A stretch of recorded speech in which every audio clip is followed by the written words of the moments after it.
Ever wonder why Mike Tyson got disqualified for biting Holyfield's ear? Or why fighters lose points for seemingly innocent moves? Welcome to the dark side of the sweet science, the illegal moves that can turn a champion into a cheat in seconds.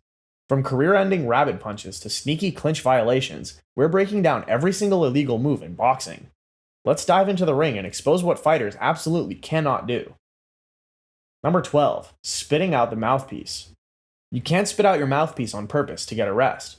Exhausted fighters sometimes accidentally lose their mouthguard to catch their breath when they're gassed out. Problem is, refs aren't stupid. They've seen this move 1,000 times and know when it's intentional versus accidental. The first time might get you a warning, but keep doing it, that's when the ref starts deducting points. Smart fighters have mastered the art of making it look accidental. They'll take a big shot, spit it out dramatically, and act dazed.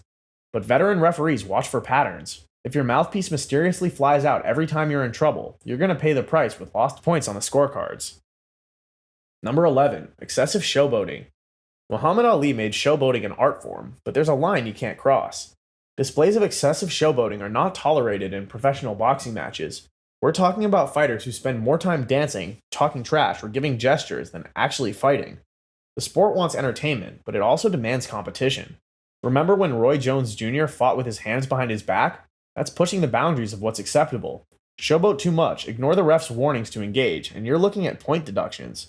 The key word here is excessive. A little Ali shuffle or Mayweather shoulder roll is fine, but when you're treating the ring like a comedy club instead of a combat zone, that's when officials step in. The ref will warn you first, then start taking points. Number 10. Hair pulling. Yeah, this one's rare in modern men's boxing, but it's still officially on the books as an illegal move. This is considered unsportsmanlike conduct. The rule became more relevant when MMA started gaining popularity. Remember UFC 3 when Royce Gracie literally yanked out Kimo's ponytail during their ground battle? That highlighted why combat sports need this rule. In boxing, even attempting to grab hair gets you an instant warning from the referee. Do it again? That's automatic point deductions. Most male boxers today keep their hair short enough that this isn't an issue, but the rule exists for good reason. Female boxing sees this rule enforced more often, where longer hairstyles can become targets. It's dirty, it's desperate, and it's definitely illegal. Number 9. Using shoulders, elbows, or forearms. This isn't MMA, folks. You can only hit with your fists. Hitting with the open glove, the butt of the hand, the wrist, or the elbow, and all backhand blows are forbidden. Same goes for using your head, shoulder, or forearm to strike. Watch any inside fighting and you'll see crafty veterans trying to sneak in shoulder strikes during clinches. They'll lean in, use their weight, and accidentally drive that shoulder into their opponent's face. George Foreman was famous for using his massive frame to lean and push, walking that fine line between legal inside work and illegal tactics. The ref's job is to spot these sneaky moves. First offense usually gets a warning, but keep it up and you're losing points. The rule is simple. If it's not a closed fist punch, it's not legal. Number 8. Biting. The most infamous illegal move in boxing history, period. Mike Tyson's chomp on Evander Holyfield's ear on June 28, 1997 didn't just get him disqualified, it cost him his boxing license and a $3 million fine. Before that night in Vegas, biting was such a rare occurrence it was almost a joke in the rulebook. After Tyson, every ref takes it seriously. The bite fight saw Tyson literally bite off a chunk of Holyfield's right ear and spit it onto the canvas. He then bit Holyfield's other ear before being disqualified. Tyson later claimed it was retaliation for Holyfield's headbutts, but there's no excuse that makes biting legal. One bite equals instant disqualification, no questions asked. It's the most primitive, savage act you can commit in the ring, and the punishment reflects that severity. Number 7. Kidney punches. Those devastating side shots that make fighters crumple in agony. Totally illegal. Strikes to the kidneys are prohibited because they sit just above the belt line on your back, vulnerable organs that can suffer permanent damage from direct hits. The kidneys filter your blood, and a solid shot can cause internal bleeding, kidney failure, or worse. Dirty fighters love sneaking these in during clinches when the ref's view is obscured. They'll work the body legally, then slip around to the side for that kidney shot. Why are they so dangerous? Unlike muscle tissue that can absorb punishment, kidneys are organs with limited protection. One clean kidney punch can end a fight instantly from pure pain. Refs watch for these like hawks, especially during inside exchanges. Get caught and it's an immediate warning, followed by swift points deducted. Number 6. Hitting on the break. When the referee breaks you from a clinch, you have to take a full step back. You cannot immediately hit your opponent. That's called hitting on the break, and it's illegal. This rule exists to give both fighters a clean restart after clinching. The ref yells break, both fighters must step back, then they can re-engage. Sounds simple, right? but watch Floyd Mayweather or Andre Ward fight and you'll see them consistently testing this rule. They'll clinch, wait for the break call, take that half step back while throwing a quick shot. Technically illegal, but hard to catch in real time. Refs have to be vigilant because this move can change fights. A clean shot on the break catches opponents off guard. First offense is usually a stern warning, but repeat violators lose points fast. Number 5. Holding and hitting. The classic dirty boxing move that walks the line between legal and illegal. You cannot hold an opponent with one arm and hit him with the other.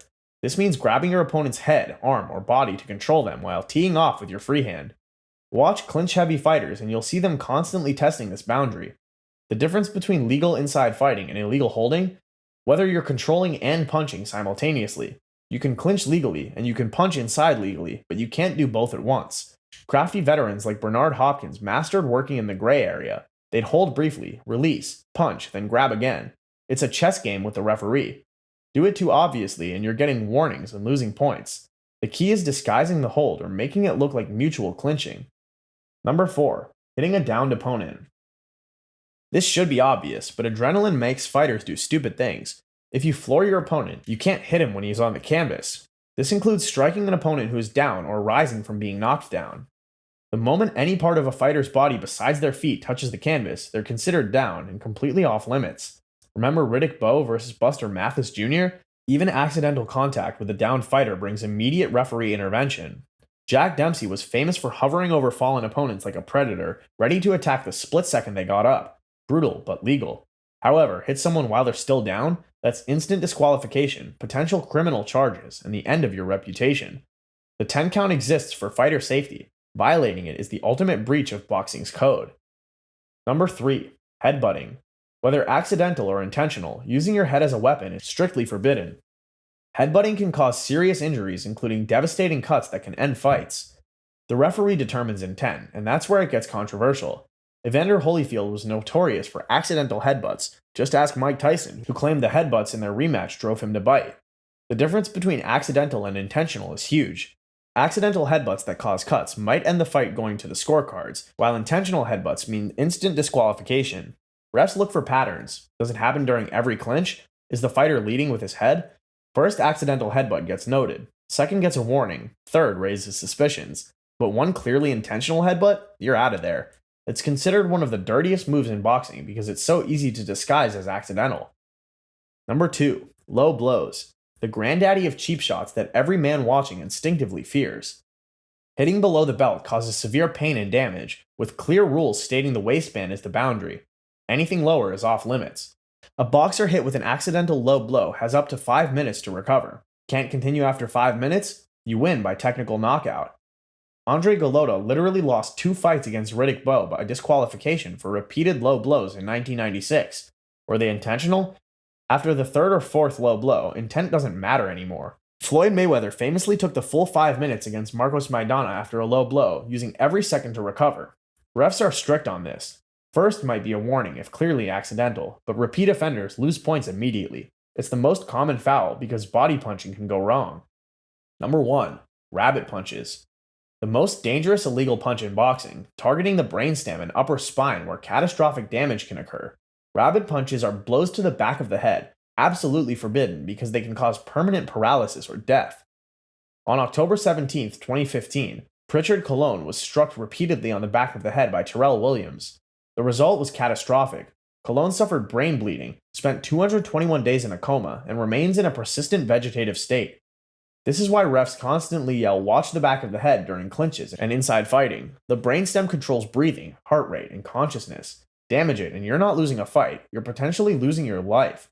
Zero tolerance policy, immediate warnings, quick point deductions, and potential disqualification. There's no illegal move more dangerous in the entire sport.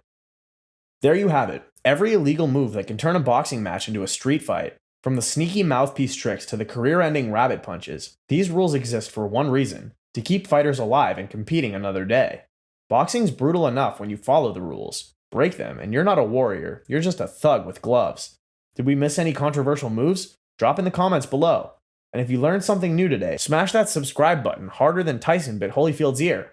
Until next time, keep your punches clean and your guard up.